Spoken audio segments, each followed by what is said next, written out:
My name is Ruthstruthss. Welcome to my casual YouTube channel. I love this YouTube channel because it's where I talk about anything casual or monumental related to life. This lighting is so off. I'm so sorry. So today I wanted to talk about marriage and why specifically people say marriage is hard work. Because although I do agree that marriage is hard work, I really feel like a lot of people skip out on giving the specific details as to why marriage is hard work. A lot of people, I feel like, don't mention why marriage is hard work simply to preserve their own marriage. Because the minute that you start going in depth about your own relationship and giving unnecessary or necessary details about your relationship, just the more potential problems it could cause in your own relationship. But I kind of feel like the minute that somebody says oh, marriage is hard work, it's not like peaches and cream, it's not you can't go into it with rose-colored glasses, I always want to know okay, but why do we say that? Why do people go in depth to be oh, marriage is hard, people shouldn't just jump into it. If you're young, you should know what you're getting into. Don't be vague about it. Just let me know why the heck marriage is so hard, and why you can't talk about it, So although I'm not going to be going in the most detail, airing out all the dirty laundry of my marriage, I do want to get a little bit more specific into why I believe that marriage is hard, and specifically what it's like to be married young. Me and my husband are both 23, and I feel like anytime I tell anybody that I'm married, especially because I'm just in my first full-time job, I feel like I get a bunch of reactions that are oh my gosh, I didn't know you were 23 and you're married. And I feel like I feel like I have to explain myself. But I mean, as a married person, this sounds negative and it sounds bad. It makes me sound like I don't trust my decision to get married young. But as somebody who is young and married, I don't necessarily recommend marriage to other 23-year-olds. I really don't think that getting married at this age for the average person is recommendable. I really don't. Not because I'm unhappy in my marriage. I love being married. Being married is great. It's far better than if I was not completely alone. It's far better if I had graduated and lived life on my own and then married my husband a couple years down the line. I know that I'm far happier. I know that he's most likely far happier. I don't know. I have to check in with him later. But I just want to talk about specifically why or what marriage is like. Just because I feel like it's not hit on in a very realistic way by other people. Specifically, I want to get into if you're somebody who got married young or is just looking for a relatable video, as I did before I got married. I watched all of the relatable YouTube videos as to what it means to get married young. I just want to give my I keep saying a million times, I just want to give my reasons why I don't recommend marriage or how marriage is great. There are so many feelings and thoughts that are going to be brought up in this video. A lot of me talking about the ebbs and flows of being 23 and a wife. Firstly, I do want to hit on what I wish I knew going into marriage. And I watched a lot of these before I got married, the what I wish I knew before getting married. And a lot of them seem just very vague and not realistic to the day-to-day of your marriage. I think that most videos are really good at hitting at big picture. A lot of videos on the internet on YouTube are mainly young, and I'm gonna say mostly young white Christian couples who talk about why or what you need to know before going into marriage. And it just, a lot of it is valid points, but some of it I'm just oh my god, could you get into the nitty-gritty for real? Because I want to know if I should wait to get married or if it is worth it for me to look into, but some people just don't actually talk about the legit thing. I wish that somebody, although I feel very prepped emotionally as to why you should or shouldn't get married, I understand that's the biggest part of being married, honestly, is being able to adjust your expectations and emotions to another person. I understand that a lot of I don't make any sense. Like a lot of the advice that you get before getting married is kind of more so like, oh, you need to make sure you're on the same page as to when you want children, as to what your finances are going to look like, as to what your relationships with your friends are going to look like. You need to build a community together. Talk about that. Talk about what you want in relation to that. And that's completely valid. But I kind of wish like people would go in depth as to what it means like on the day-to-day. Like finances, I wish maybe one day if I become like a premarital counselor, I wish that somebody had given me this example of like, so where do you guys want to be financially? And this is like an exercise for you. Let's say you get a $5,000 check, and you like have just moved into your first apartment. How are you going to split up that check? Are you going to put like 30% into savings? Or are you going to put like 50% into just like your normal spending account? Are you going to put the rest of the percent into like the credit card? Why am I stuttering? You know, like, what does it look like for you? How often are you okay with like seeing friends versus having like your guys' own time together? What are your, well, this was hit on, like love languages for me was hit on, but like specifically, how are you going to show up as like a husband at the end of the day when you're tired and you don't want to put any effort into like communicating with anybody? Like, how are you going to show up for somebody else?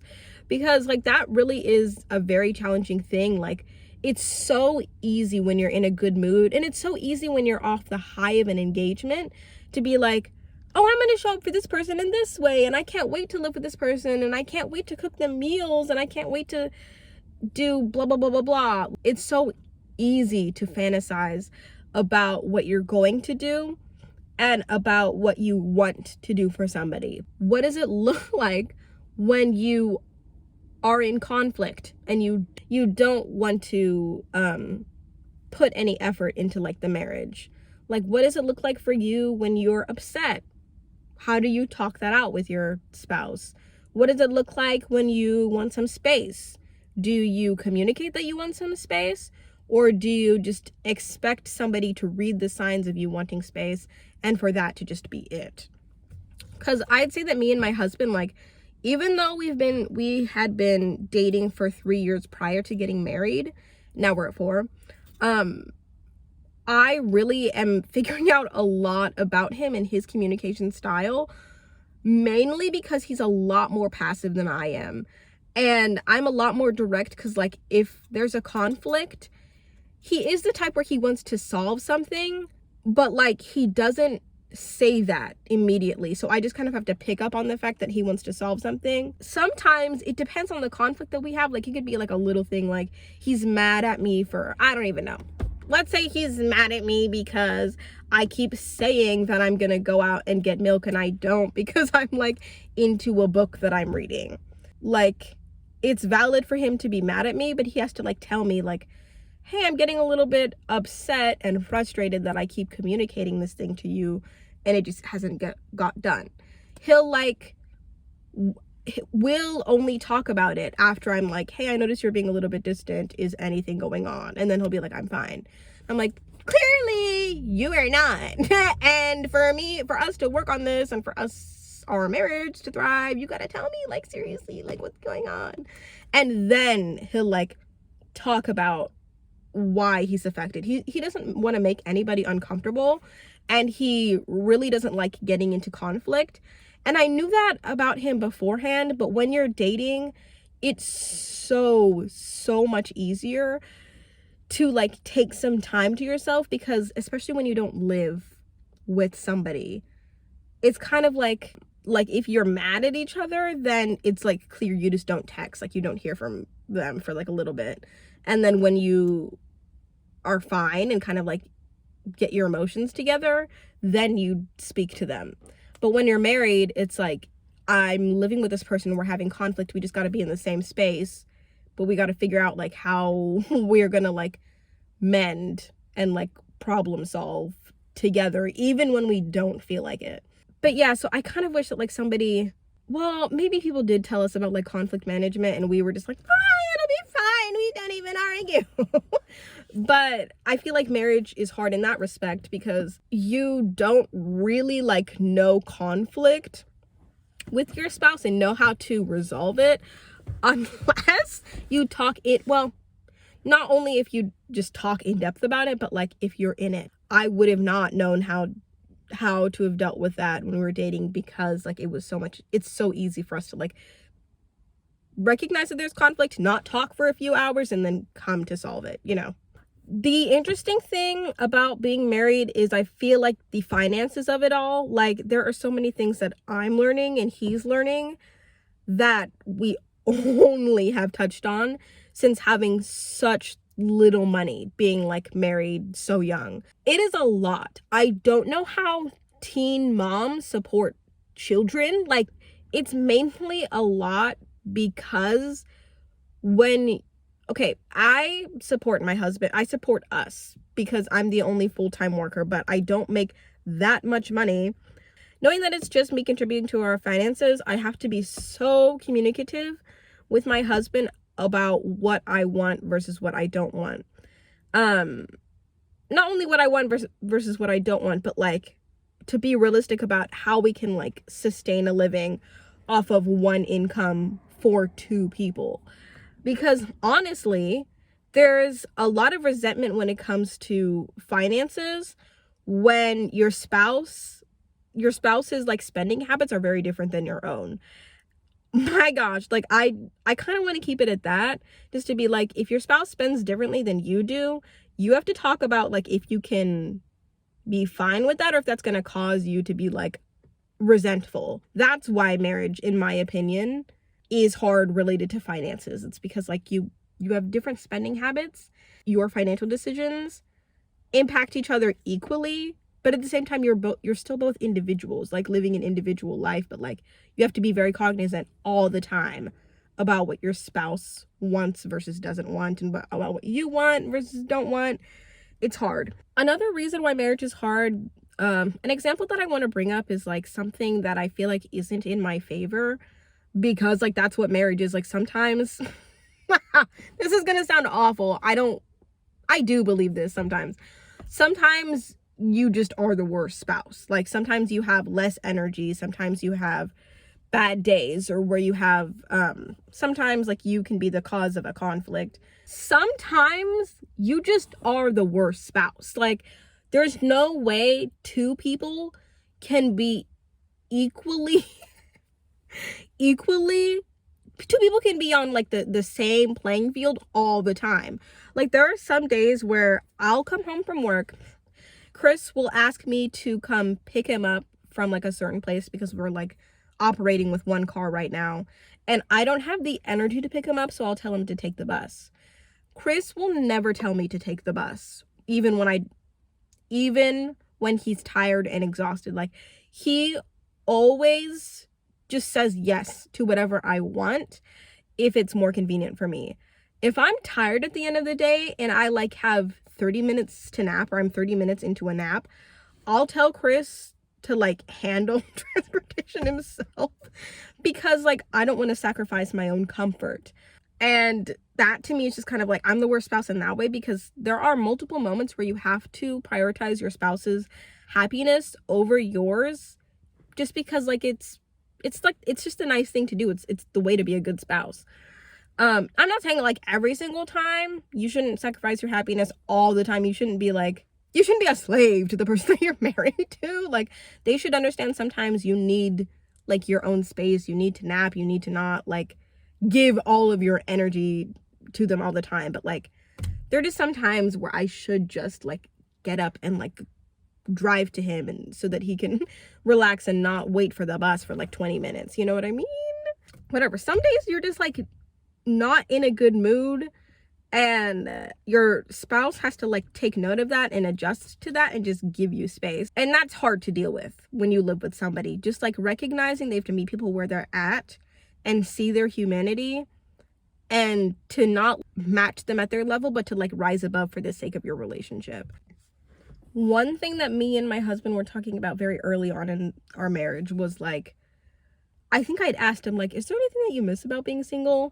And he was like, there are some things, but like, tell me yours first.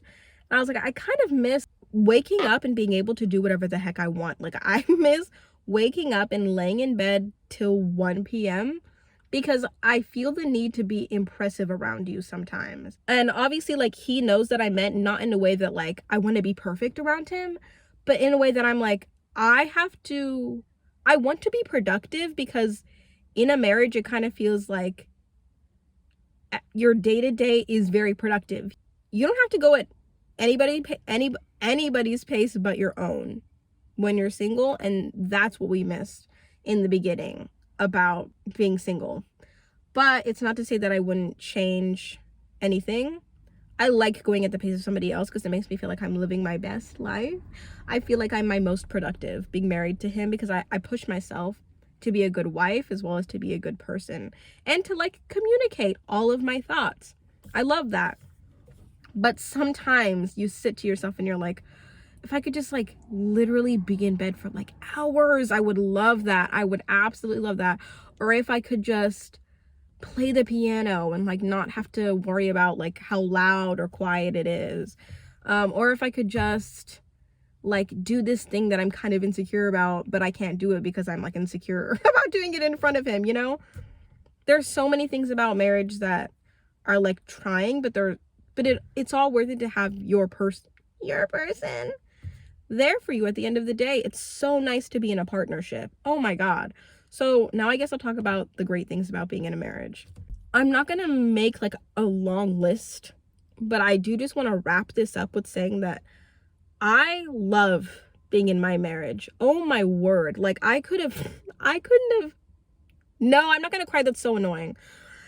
I couldn't have prayed for a better situation than the one that I'm currently in, because I feel like me and my spouse are on the same page as to like what we want out of life. And that has only been like completely proved out of as of these last few months. Even though there are like some things we disagree about, like related to like your day-to-day finances or related to like how we spend time together.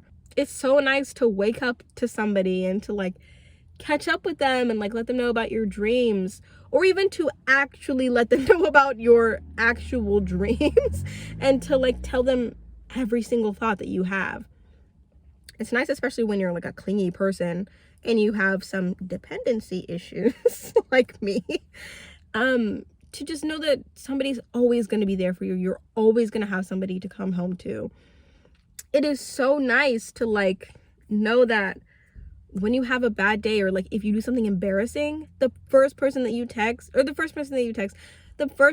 think of is somebody that you'll see and like talk through it and work through it. It is nice to know that like I can wholeheartedly trust somebody with my whole heart. Like wholeheartedly trust them with my whole heart. Really though, like it's nice to know that you permanently have somebody like your best friend that you go home to every single day.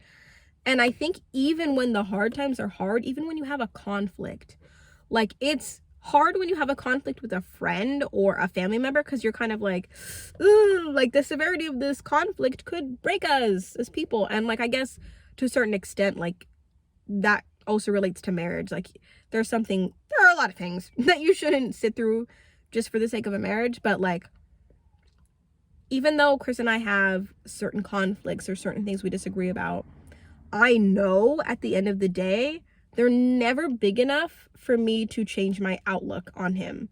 I will love him forever, regardless of like what it is, unless it crosses a line where I'm like heavily disrespected and like hurt. I'm not going to get into the nuance of that, but like basically knowing that I have somebody all the time, no matter what, and they love me for the sake of loving me, as well as for the sake of like it's in their best interest, because like it's nice to have a life with like somebody else who like cooks, cleans, does life with them. You know, it's nice to have a spouse. And I don't recommend marriage when you're young, mainly because I know that the average 20-something doesn't want to make the... Do I know that?